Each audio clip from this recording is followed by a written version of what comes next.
ఇప్పటికే 2 గ్యారెంటీలను ట్రాక్ ఎక్కించిన తెలంగాణ ప్రభుత్వం మిగతా గ్యారెంటీల అమలు కోసం కీలక అడుగు వేసింది.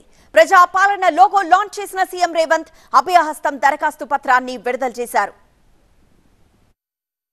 ఎన్నికల మేనిఫెస్టోలో ప్రకటించిన గ్యారెంటీల అమలుకు సంబంధించి ఒకే దరఖాస్తు ఫామ్ను ఖరారు చేసింది తెలంగాణ ప్రభుత్వం. పలువురు మంత్రులతో కలిసి ప్రజాపాలన లోగో లాంచ్ చేసిన సీఎం రేవంత్ రెడ్డి అభయహస్తం దరఖాస్తు పత్రాన్ని విడుదల చేశారు. 5 గ్యారెంటీల కోసం లబ్ధిదారులు ఈ దరఖాస్తులోనే తమ వివరాలను అధికారులకు అందజేయాల్సి ఉంటుంది. ఈ అప్లికేషన్లు తీసుకుంటాం, ఇందులో రేషన్ కార్డులు లేనోళ్ళు ఎవరైనా కాగితాలు దరఖాస్తులు ఇచ్చినా తీసుకుంటాం.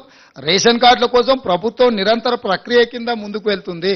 ఇప్పుడు అందులో ఇచ్చిన క్లారిటీ చదువుకొని అవి దాని తర్వాత ఏమైనా సమస్యలు వస్తే డెఫినెట్ గా వాటి అన్నిటిని కూడా పరిష్కరించే బాధ్యత చేస్తాం. ఈ రోజు ఏమేమి అడుగుతున్నాం ఆ వివరాలు ఇవ్వండి. అవి కాకుండా మిగతా సమస్యలు వాళ్ళు విజ్ఞాపన పత్రాలు ఇచ్చుకోవడానికి సపరేట్ కౌంటర్ పెట్టినాం. అక్కడ డిసెంబర్ 28 నుంచి జనవరి 6 వరకు అన్ని పని దినాల్లో గ్రామ సభల ద్వారా దరఖాస్తుల స్వీకరణ ఉంటుంది. ఏ పథకానికి ఎవరెవరు అర్హులనే విషయాన్ని నిర్ధారించేందుకు ఈ దరఖాస్తు పత్రంతో పాటు అందులో పొందుపరిచిన ధృవీకరణ పత్రాలు అందజేయాలి.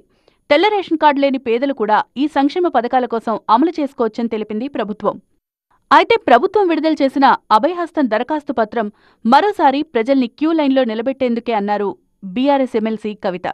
కాలయాపన చేయకుండా ఇప్పటికే ఉన్న లబ్ధిదారులకు తక్షణమే పెంచిన పెన్షన్లను అందజేయాలి అన్నారు. ఇదివరకే ప్రతి గ్రామంలో దాదాపుగా ఉన్నటువంటి మీ సేవా కేంద్రాలలో ఈ వివరాలన్నీ కూడా ఉన్నాయి కాబట్టి పెండింగ్ అప్లికేషన్ల వివరాలు ఉన్నాయి, ఆల్రెడీ పథకాలు వచ్చేటటువంటి వాళ్ళ వివరాలు కూడా ఉన్నాయి కాబట్టి వాటిని తీసుకొని తక్షణమే చేసుకోవాల్సిందిగా పెంచినటువంటి పెన్షన్ 1వ తారీఖు నుండి ఇవ్వాల్సిందిగా ప్రభుత్వానికి మేము సూచన చేస్తా ఉన్నాం. నిరుద్యోగ భృతికి సంబంధించి ఏదైతే కాంగ్రెస్ పార్టీ గ్యారంటీ ఇచ్చిందో దానికి సంబంధించి అప్లికేషన్ కాలంలో ఎక్కడా లేదు కాబట్టి అది ఉండే విధంగా ప్రభుత్వం తక్షణమే చర్యలు తీసుకోవాలని చెప్పి కోరుతా ఉన్నాం. ప్రజాపాలన పేరు మీద కొత్తగా దరఖాస్తులు చేయాలని చెప్పని ప్రజల నుండి కోరడం ఏదైతే ఉందో ఇది కేవలం టైం పాస్ కోసం మాత్రమే.